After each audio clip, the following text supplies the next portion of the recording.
Dans les voûtes qui renferment les archives oubliées, nous avons découvert que le gouvernement des États-Unis élabore une technologie mieux connue sous le nom de HAARP. Ceux qui œuvrent dans ce domaine croient que HAARP pourrait nous aider à influencer le climat. Les critiques craignent que cette technologie devienne une arme d'une destruction monumentale si elle tombait entre de mauvaises mains. Aujourd'hui, la Terre est plus instable, elle vacille plus qu'avant. L'atmosphère s'accélère et la Terre ralentit. Le noyau terrestre devient plus chaud, le nord magnétique change.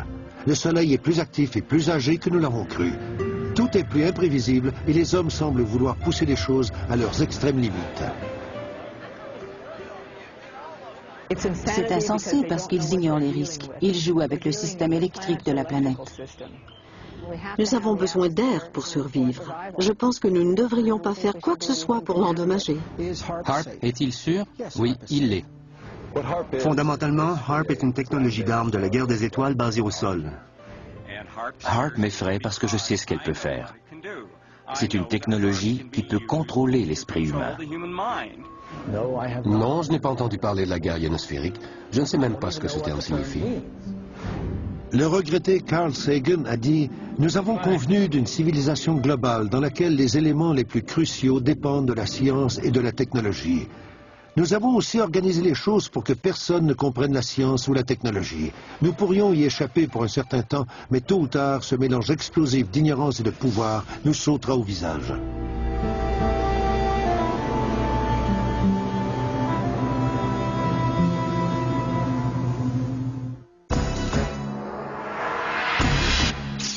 Au début du XXe siècle, Nikola Tesla, émigré serbe et inventeur de métiers dont le nom a presque été oublié, propulsera notre civilisation dans une nouvelle ère.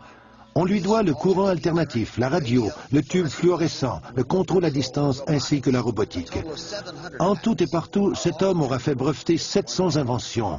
Tesla a expérimenté des façons de contrôler le climat, de fournir de l'énergie gratuite et de protéger les États-Unis contre les attaques à l'aide d'un bouclier. Semblable au fiasco du projet La Guerre des Étoiles, HAARP, ou Programme de recherche sur les hautes fréquences boréales actives, est la plus importante étude de Tesla. En 1985, Bernard Eastlund a réclamé les brevets d'invention afin de parachever certaines notions. Arco m'a approché en 1984 pour que je trouve une utilisation au gaz naturel qu'il ne pouvait pas vendre sur la pente nord de l'Alaska.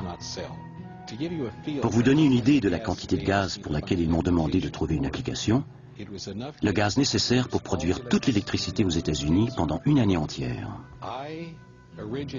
J'ai proposé quelques applications militaires et civiles avantageuses, où le gaz serait converti en électricité et employé pour alimenter des antennes gigantesques.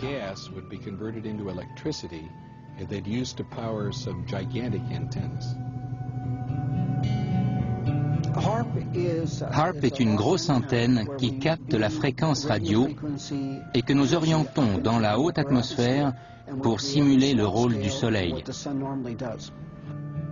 Il suffit de concevoir l'atmosphère de la Terre, aussi baptisée l'ionosphère, comme une épaisse bulle de savon, une membrane, un bouclier électrique naturel autour de la Terre qui protège toute forme de vie d'une radiation solaire mortelle.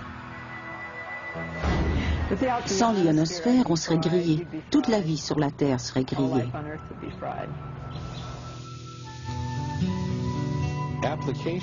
Dans les brevets d'invention, certaines applications sont controversées. On fait mention de missiles destructeurs, de contrôle et de rupture des communications. Il y avait d'autres hypothèses pour modifier le climat ou balayer une partie de la haute atmosphère dans l'espace, dans l'espoir d'arriver à détourner la trajectoire des missiles.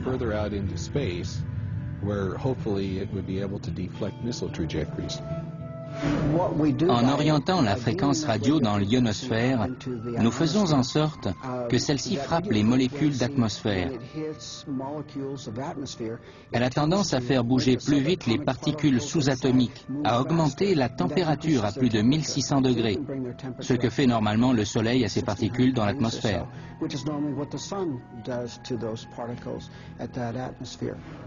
Le courant ionosphérique dresse l'état du ciel en général. Parfois, pendant une tempête magnétique, il frôle la Terre et peut faucher des câbles téléphoniques et des réseaux électriques.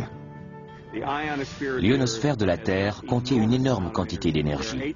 Il y a 8000 orages qui se produisent partout sur la Terre à n'importe quel moment. Il y a des millions d'ampères d'électricité qui se déversent sur la Terre grâce à la foudre, et HAARP pourrait être un élément déclencheur.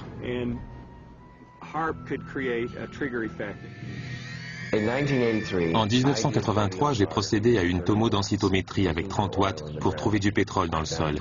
J'ai trouvé 26 puits de pétrole sur une surface qui touchait 9 États et avec des résultats précis à 100%. 30 watts de puissance directement dans le roc, alors que HAARP dirige 1 milliard de watts dans l'ionosphère dans un but purement expérimental.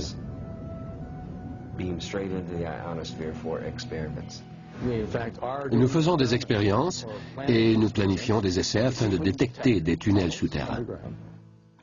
On peut modifier les fréquences ou réorienter l'antenne de façon à passer d'une partie de l'ionosphère à l'autre, ce qui nous permet d'acquérir plus de puissance que n'importe où ailleurs.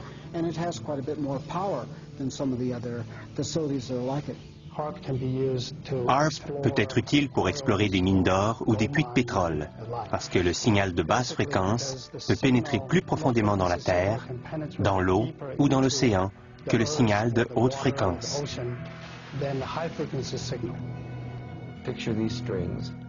Imaginez les cordes de ce piano comme les couches de la Terre.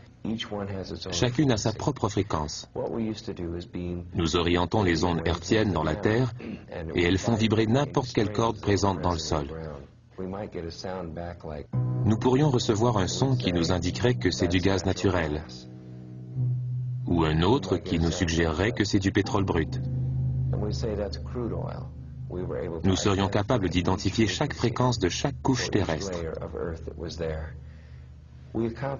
Nous avons accompli cela avec seulement 30 watts de puissance de rayonnement. Si on réussit avec 1 milliard de watts, les vibrations seraient si violentes que le piano entier tremblerait. En fait, la maison entière tremblerait. Les vibrations pourraient être si sévères qu'elles pourraient provoquer un tremblement de terre.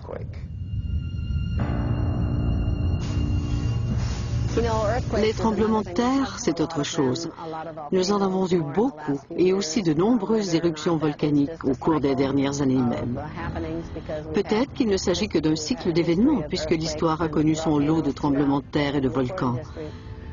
Mais il me semble que ça se produit plus souvent et qu'il doit y avoir quelques rapports avec certaines choses que les humains font à leur planète. D'autres spécialistes se sont penchés sur la question des tremblements de terre, remontant même au travail de J.F. Gordon MacDonald, spécialisé dans la guerre géophysique. Il a affirmé que si on pouvait obtenir assez d'énergie, la parfaite fréquence et l'exacte forme d'onde, on pourrait déclencher ce genre d'événement.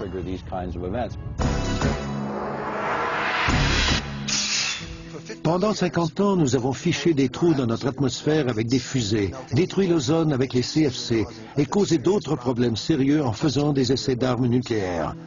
Comment cela a-t-il affecté le climat? Le consensus admet l'effet de serre. Maintenant, nous avons HAARP, un appareil de chauffage d'atmosphère artificielle. Que nous réserve l'avenir?